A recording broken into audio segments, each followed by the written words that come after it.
Hello and welcome to another episode of BeanzTalk. Today we are joined by Sam Valerius.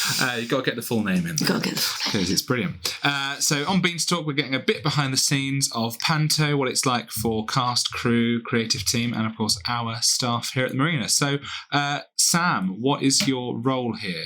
My role here is Theatre Operations Manager. Theatre Operations Manager. So you're not operating on anyone, but you are managing operations. I don't think they'd take me very seriously if I was if you turned up like under my crown. Yeah, there's a reason why you're dressed like that, because what's the main thing you're actually doing during Panto at the moment? I am trying to sell all my lovely merchandise that I purchased specifically to sell for this Panto. Yeah. So the merchandise is all stuff that kids can use in the show or take home with them, kind of some flashy stuff, some toys, some dress-up stuff, and of course our premium item this year, which is... So one premium item, which is Daisy's Disco Cow, and everything else, I'm proud to say, is under £5. Yeah, so that's the point. We want people to have fun and be able to enjoy it, so we try to keep most stuff fairly affordable. Yes. The beans are not the beans are not part of the merchandise. They're purely a prop for this episode, because it's episode 2. That was my idea. I got the job. So your role is Theatre Operations Manager. How many Pantos have you seen here, or have you had since you've worked at the Marina? Is this your 6th? Seventh. Lucky number 7. Yeah. Oh, so you started the same year as Terry. Yep. That's my claim to fame, that is. Peas in a pod, or beans in a pod. Wonderful. So you've seen all of Terry's Pantos. I have indeed. I wouldn't know a Panto without him. No. So what are your top 3 words or feelings about this year's Panto? Fun, yeah. Disco just comes to mind. Yeah. Because of Daisy Disco Cow. And community. Yeah, yes. It is a community event, even though it's professional actors. Most of them don't come from this area, although a few do. But yeah, it's a nice community atmosphere in the audience. I think so. Yeah, I think so too. So who is your favourite character? Oh, well. This year? I would have to say Terry, because otherwise he would tell me off. But they are all great. Yeah, and if you were forced, let's say, touch wood, this won't come to this, but let's say all of the cast came down with the flu on the same day and we just had to go on anyway, which would be ridiculous. But what part would you play if you were forced to go on stage? 100%. Jack? Yeah. Ah, interesting. Yeah. You play the hero. Yes, all day long. All day Sing long. it for the females. Yeah, exactly. Wonderful. Yeah, I don't think I'd play Jack. I don't think I'd be heroic enough. I'd probably have to be the dame or maybe I'd play John Lyon's part, the king, because that'd be fun. Sort of bumbling. So, with that in mind, actually, if you're going to be Jack, you are going to have to get up to Cloudland, aren't you? Indeed. Way up there, 45,000 feet, as we learned in the last episode. So, how would you get up there? Would you climb the Beanstalk, and how, or would you take a different route? I would climb the Beanstalk, purposely, because it's Jack and the Beanstalk. You'd go along with the plot. I'm going along with the plot. Great, yes. Good actor. Yes, I do. I do like to follow the rules sometimes. Wouldn't use an axe. No? No, I wouldn't. Okay, how would you bring it down then? I'd just climb from the bottom all the way to top. Oh, okay. I'd just keep going, yeah. And then how would you... But if you're not going to use the axe, how are you going to cut the beanstalk? Or you would use the axe then? Yes. Oh, okay. Yeah. Fair enough. Yeah. Yeah. So you're just going to bare hands it all the way go up. for it. Go for it. Tom Cruise it all the way. What's your earliest memory of Panto? Did you see Pantomime when you were a child? I probably did, but I can't remember it as a child. I can only remember it as an adult. Had that sort of lasting impression on you. Yeah. Yes. Yeah. Okay. So what's the earliest memory you have of Panto then, even as an adult? I went to a pantomime in Ipswich region, because my auntie worked there in the blood, and I remember that, and I remember thinking, oh wow, this is very exciting.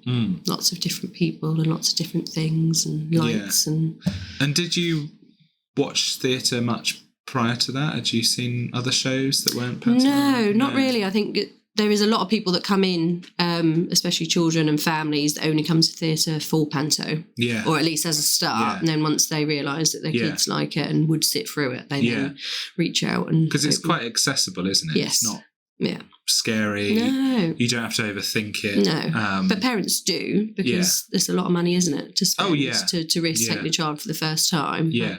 Yeah. Hence why we've done like the relaxed performances and stuff to try and make everyone feel. Yeah, which you were quite you're quite instrumental in running how the relaxed performances work, aren't you? Certainly from the sort of front of house side of things. Yeah, just want everyone to feel like they can give it a go and not be worried about what they'll be like inside the auditorium. If they're a bit worried, they can come back out, they can go back in again. Yeah.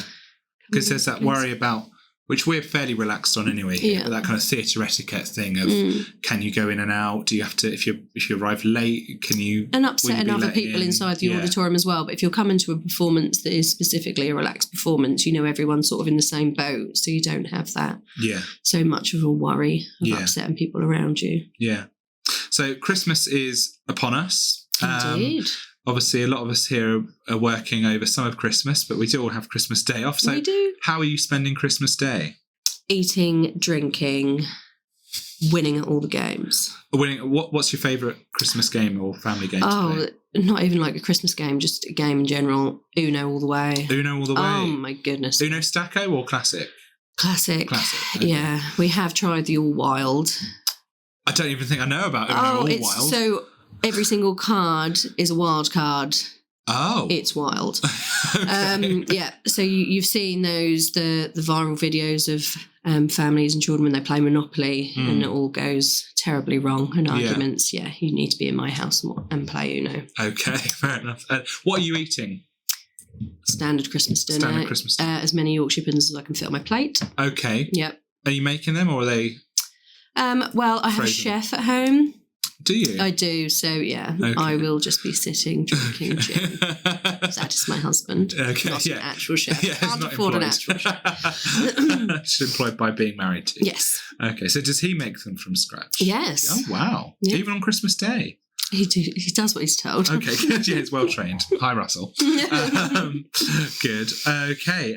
And a favourite Christmas film? We were talking about this last night. We did watch The Grinch last night. Yeah. The Jim Carrey. Yes. Classic. Yeah. I do love Elf. Yeah. Yes. That's like a modern classic. Yes. Isn't it now? Yeah. But how old is that film? I don't know. I can't remember what it said. We were looking last night. Need a new one though. Yeah. But any Christmas film. Yeah. So you like funny Christmas films? Yeah. They're good for the family as well, aren't they? Yeah. So, as this is BeanzTalk, we have to cover beans in some shape or form. So, what's your favourite way to eat beans? Baked beans, broad beans, peas even? We'll count them.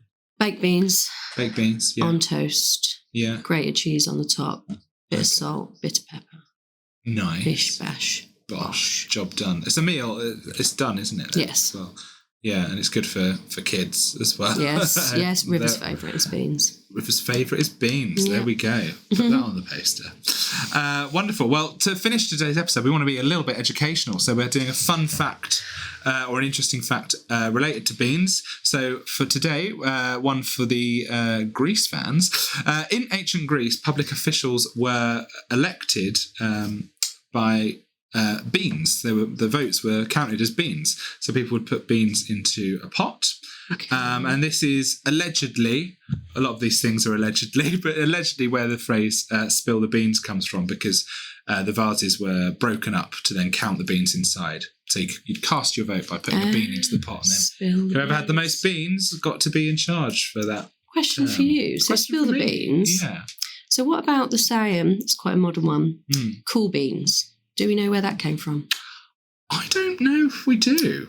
There's a question for you. There's one for the next episode. I'll leave that with you. The etymology of cool beans. Cool beans. Is it just like... Because people say cool your beans, chill your beans. Chill your beans, but yeah. But why can't we have hot cool beans? Beans. Up for discussion. Well, thank you for joining me today, Sam, Theatre Operations Manager at the Marina Theatre, for this episode of BeanzTalk. Hopefully that's given you a bit more insight as to why Panto is so important to us at the Marina. Thank you. Thank you very much.